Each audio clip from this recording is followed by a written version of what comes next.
Hi everybody. We'll just let a few people jump on here, and tonight we are going to answer a question that was sent in from you guys. If you're new here, then my name is Lindsay. This is my husband Jess. We are the owners and trainers and coaches at Hayes Cofell Performance Horses in London, Ontario. And we're here every Tuesday at 7:30 to answer questions that you guys send in.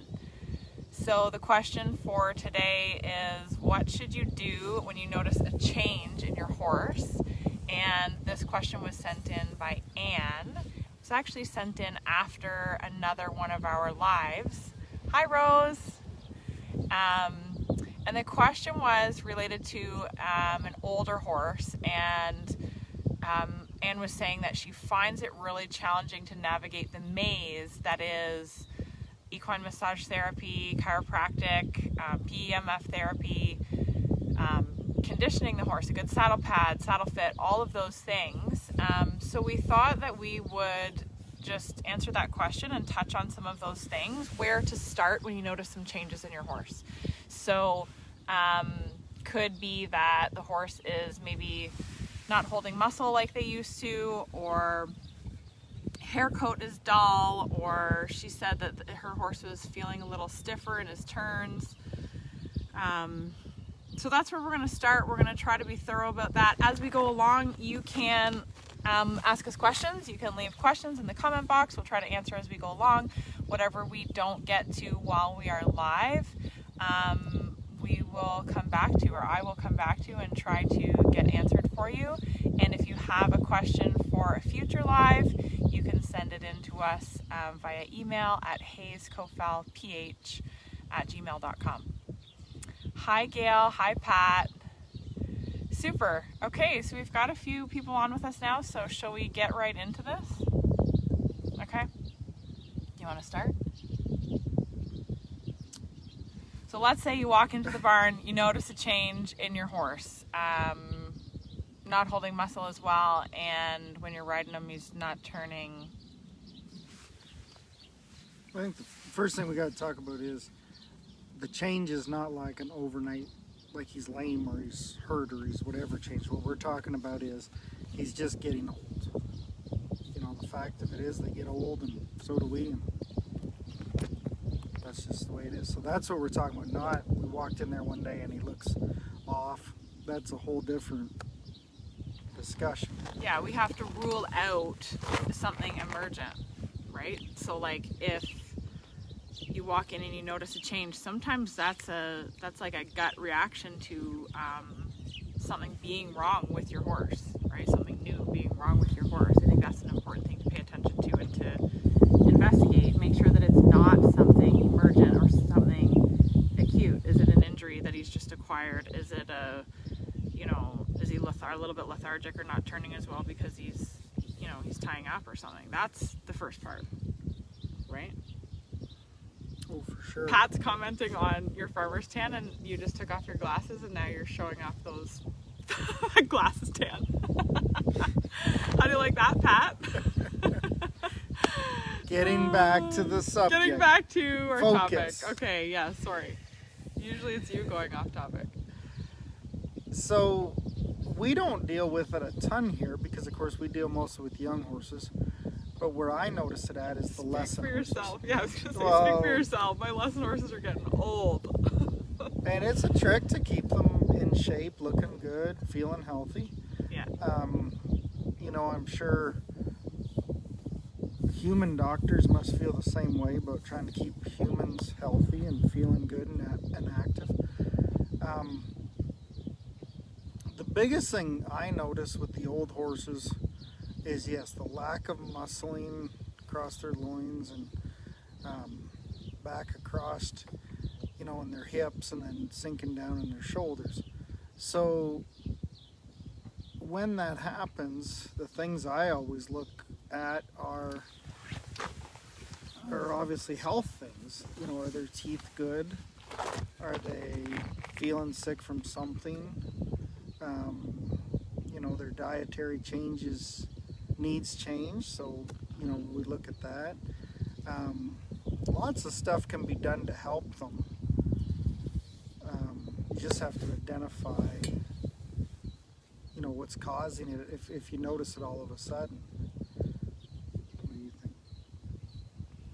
Yeah, I think that my first thing would be, is it emergent or is it something acute? Like, is there some kind of sense of urgency, or is this something that just happened?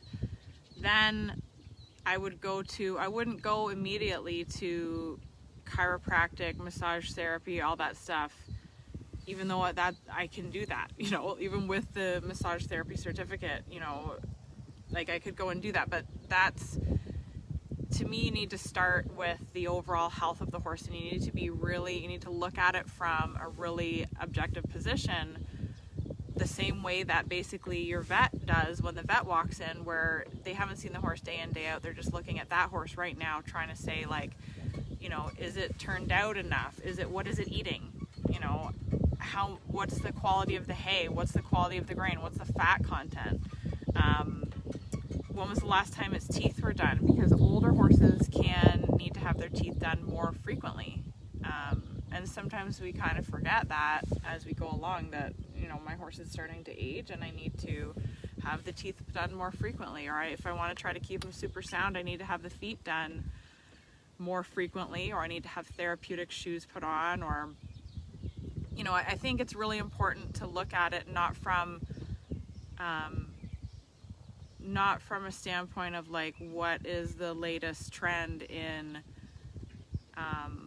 like alternative therapies, or because I think that's kind of where people can go wrong a little bit. Would you say that? Like, oh yeah, the one I always hate the most is, well, my buddy did this to his horse and it worked really well. Somebody gets on a reading on the internet and they go on this kick where like all horses need a bunch of magnesium or something, but it's like, you want to start with the most simple, you know, kind of foundational thing you possibly can, and then work out from there. So the emergent part, the kind of everyday living circumstances or environment, right? Like, is your horse getting eaten alive by flies and he's losing a little bit of weight because of the flies?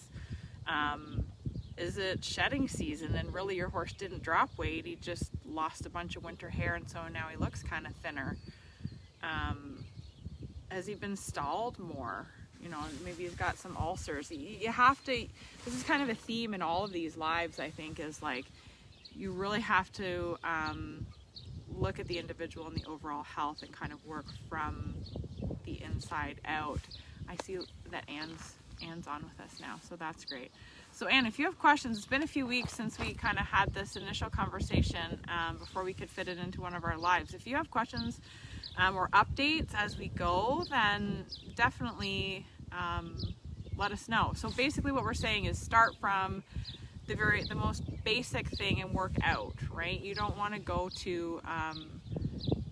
right to massage therapy or chiropractic. You want to start with the very basic things. And I know that your horses are always well taken care of, Anne, but sometimes it's a really critical eye, you know, really looking and examining, like maybe you need to read your feed tags and make sure that what your horse needs at his age, that he's getting what he needs. Maybe you need to add a little top up there, because a horse that's not turning as well, or that's, you know, sometimes they're a little bit lethargic when they're riding, or they don't have the same kind of spunk to go after a cow or whatever.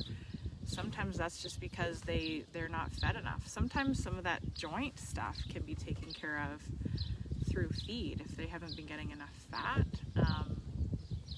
That can really help. One that I see too, like especially when I'm out, more so when I'm out showing, people will say, "Oh, the horse doesn't look that good this year, and he's getting older." And you ask them how much they've been riding them and how much they exercise, and they say, "Well, you know, we don't ride them much anymore." Well, if you don't ride them, they're not going to be as healthy. No. And they're going to carry their weight differently. Sure, they go for 14 years and being rode every day and having a job and sweating and feeling good, and then now they've been, you know, just the same as everybody with COVID. They all stood home and sat on their couches and feel crappy. The same will happen with them horses. So there's another part where, you know, maybe you didn't ride them as much this winter. Maybe you didn't, you know, maybe you don't put as many miles. And it's a fine line, because you don't want to ride them too hard and hurt their joints and hurt them that way, but there still has to be some type of physical fitness come from turnout works, but if the horse is used to being rode his whole life, you know, if you stop riding them, their body changes. And each time you take that break, it's harder to get that physical conditioning back. Like as they age, it's harder to build muscle. It's harder to get them back.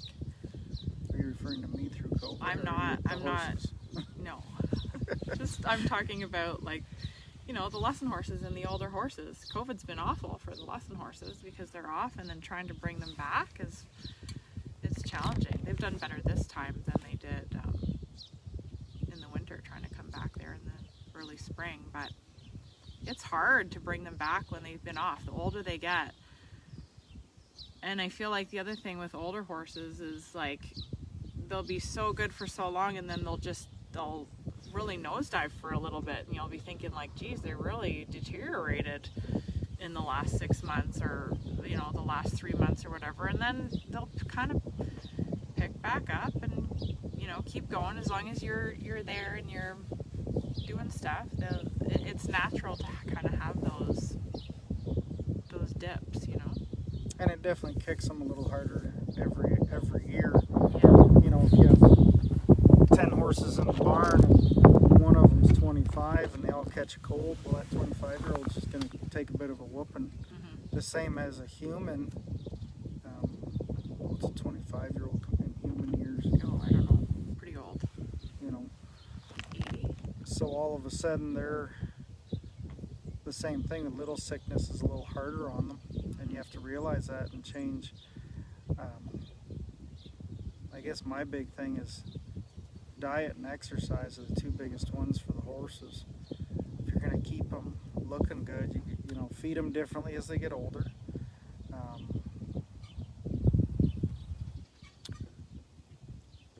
And sometimes it's not about feeding them better as in, like, going to the feed store and buying the fanciest stuff.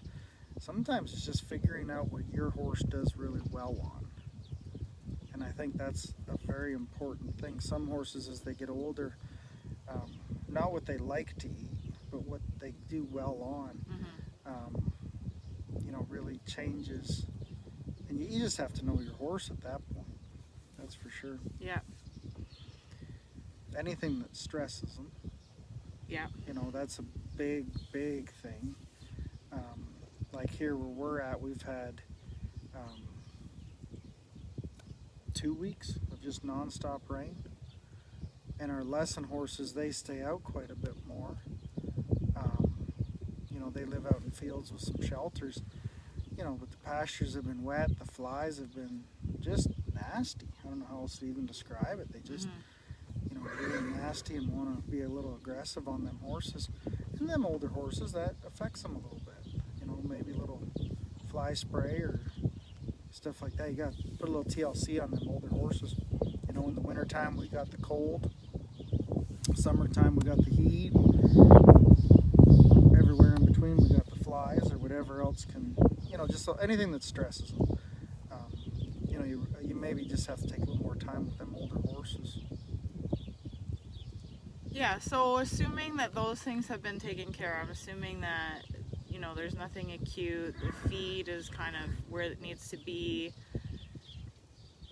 the shoeing is regular and it's done by a good farrier and you're confident with all of that, you know, you've had the teeth floated, you've had, you know, assuming all of those things, if something still isn't right, then I would probably go to blood work before I would go to, unless I know that it's a muscular problem or I know that it's a, you know, chiropractic problem, which is, you know, a lot of people don't really know that, but unless I knew that, then I would go probably to blood work or I would go to my vet before I would go to a massage therapist or a chiropractor. You know, the vet is the most knowledgeable, and they may tell you that, you know, you need to get the massage therapist out, or they may tell you that you need generally the combination of the massage therapist and the chiropractor are the best. You know, those two and an anti-inflammatory usually will kind of work all hand in hand. But I would go to the vet before I would just go straight to a chiropractor or a massage therapist.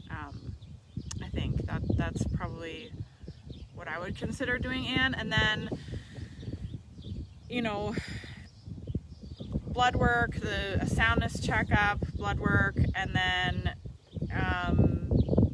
for an aging horse, some kind of supplement, some kind of anti-inflammatory. Those are all things that I would get familiar with, and I would do some research on, and I would kind of figure out, okay, where can I start with that? And then I would start with one. It wouldn't start with, you know, the massage therapy and the chiropractic and the anti-inflammatory and the joint supplement and, you know, the magnetic boots. You know, I would try to just introduce one thing at a time and experiment with it. And it may be that you end up using a combination of things, but you want to introduce one at a time so that you can see which one is helping and how it's helping. I think one of the points on there too, where you say like an anti-inflammatory, I don't know if it's just the times we live in, but everybody wants everything, you know, natural for their horses. They can feed them this oil, they can rub something on them and all this stuff. And people don't mind taking a Tylenol, but they don't want to give their horse Butte or Previcox, depending on what issues, you know, whether it be inflammation or arthritis, and treat their bodies the same as you would do your own. You know, if we go to horse shows, yeah, I take an anti-inflammatory. Don't even question it. We pass the bottle of Tylenol around. Yeah. You know, before we ever get feeling bad, we just do it before we go. Yeah. And I'll be the first to say I do that to some of the horses. If I know horses have a problem hauling or they're going to be stressed out, I'm a big one, you know, give them stuff before they have a problem. And then, you know, you have to get some good advice. You know, talk to your vet. Don't talk to your buddy down the road that had a horse one time about what to give them. And do it knowledge, you know, have some knowledge before you just give them things that somebody sold you. You know, and there is some natural products that do work, but I mean, it's funny how people are so worried about giving their horse Butte or Previcox or something along that lines. Or I see a big uptick in that when, especially, you know, when we're shoeing and talking to people. But I think as them horses age, just the same as people, the more inflammation you can keep out of their joints, they're going to last longer. They're going to be better long term. You know, nothing hurts a joint more than swelling up, any type of swelling in it. So, you know, and finding out what works for your horse is so important. Yeah. So the other things that Anne kind of had questions about were conditioning. I think we talked about conditioning, saddle fit, and a good saddle pad. Yeah, that's for sure. I mean, definitely. You need to kind of consider all of those things. I think you know, kind of make a checklist and then go down the checklist and try to eliminate as many variables as you can. And then once you get down to kind of the more specific things, then that's where you experiment. You try one thing at a time and then you experiment a little bit. So Anne's saying, thanks. He improved with just more conditioning, but we're going to have a vet out who knows him, and she is also a chiro. We'll keep you posted. Yeah, sounds good. She'll be able to give you some ideas. And with the saddle part too, I think there's a whole topic in itself, but the same saddle that fits your 2-year-olds is not the same saddle that fits your 4-year-olds that are in shape, and they're not the same saddles that fit your, you know, 25-year-old that you're just trying to ride for the last couple of years of his life. You know, it could be the same saddle, but you have to make some adjustments to it, and, you know, be realistic that their backs are a little different. If you haven't kept their muscles in that back up, it's going to be a different fit. You know, and be easy on the old boys. And girls. Sorry. No, Anne's is a gelding, I think, but And then from helping them too, something I think a lot of people forget is when you bring them old boys or girls out, Yeah. you know, walk them more. They're called mares and geldings. Well, that's not the most politically correct thing I've messed up on just today. So, you know, walk them poor boys some more. You know, do a little more bending exercises. Let them warm up. I mean, I don't jump out of bed as athletic and sound as I used to. You know, it takes me a little while to kind of walk around and get all the kinks out. Just be realistic with the horses, and when you're done working them, do the same things. You know, maybe they need, you know, if you worked them hard, you know, which isn't bad for them, but maybe they need to be wrapped up and put up for the night, you know, with some alcohol in their legs, or maybe they need some, you know, an extra walking. You know, some of the older horses that we still show, you know, we'll send somebody out and just take them for a 10-minute walk a couple times a day at the horse shows, just to keep them moving, just to keep their joints moving around. And that might be the case at home if you have that option. We all had swimming pools for the horses, it would be all right. Yeah, that'd be great. We all have saltwater therapeutic things. Yeah. What else? What other questions do we have? We had another one here from Anne, I think. When is it time to replace your saddle pad? Whenever you want to buy one from us. Whenever you want to call us up, we have some in stock. How do we answer that? I mean, they're all different. When it starts to get beat up at the withers. Yeah, when the integrity of the pad is kind of compromised, right? Yeah, beat up in the withers. A lot of times the stitching starts coming apart, or if they start cracking, if it's not soft and squishy to touch anymore, you know, if you clean it up and it's just not soft anymore. Think about what you bought on your own body. If those things are matted down up in the wither area or the shoulder blade area, and you can't clean them anymore and you just can't fix them, you know, or if there's something, sometimes you can get them saddle pads, like a lot of people riding those multi-layered ones that, you know, and they'll get even like a little fold in the fleece and stuff. Yeah. I can remember them from years ago, and they'd have a fold in there. You know, then you know it's time. You know, they don't have to look great, but they have to feel good on their backs. And that's the biggest one. All right. Gail, not familiar with Previcox. When do you use it versus Butte? Oh, do you want to answer that?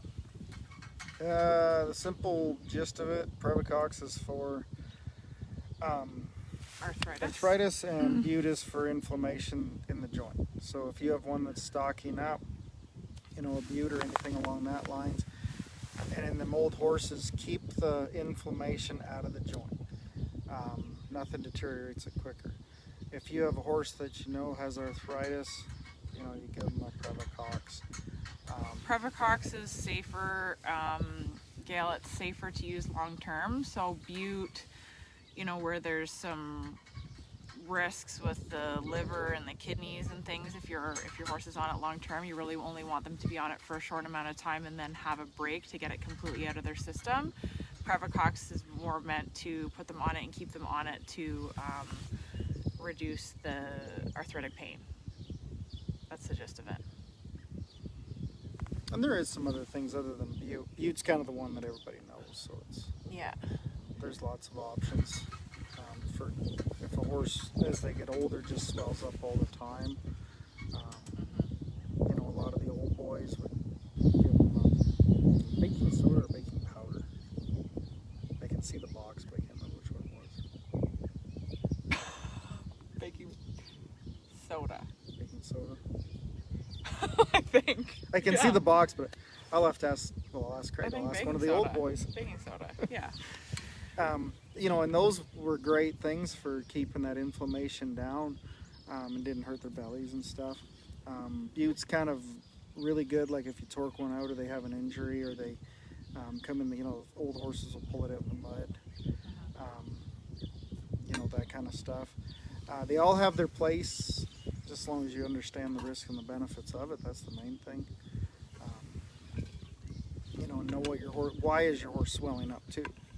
If one of them old horses is swelling up all of a sudden, again, now you're getting back to that's not an age thing. He's hurt himself somewhere, and you have to address why did he hurt himself. Whether it be he got running around. What's the old saying? Nothing hurts old men more than pretending like they're young men or still thinking they're young men. I don't know if I've heard that, but that sounds legit. Yeah. As long as we all think we're still 16 and bulletproof, then we're going to get hurt. A lot of them old horses out in the fields, you think, here they go, all the other horses go running, and here the old boy tries to run with them and then gets hurt. On something like that, you could go in for Butte for a few days, knowing that it was likely just a pull. He strained himself a little bit, and then you have to come back and reevaluate it and say, okay, as long as it's not, something quite serious, and you go from there. Crystal's saying, what kind do you guys sell? Saddle pads. One pads. We sell one pads. Yeah, they are. We actually just started carrying the one wool pad, but the normal one pads are a felt pad that has a scuba grade neoprene on the inside. You can get them in a 1/2 inch pad or in a 1 inch pad. They have vents along the center. They're fantastic. I'd be happy to tell you more about those, Crystal, if you were interested in one. They're on our website. They're on our shop. Did we cover that? And I hope that was helpful. I feel like you probably know most of these things, but maybe there was something in there that you might not have thought about, or maybe gives you some more things to ask the vet when she's out. I always enjoy asking the vets what joint supplements and therapies they recommend, because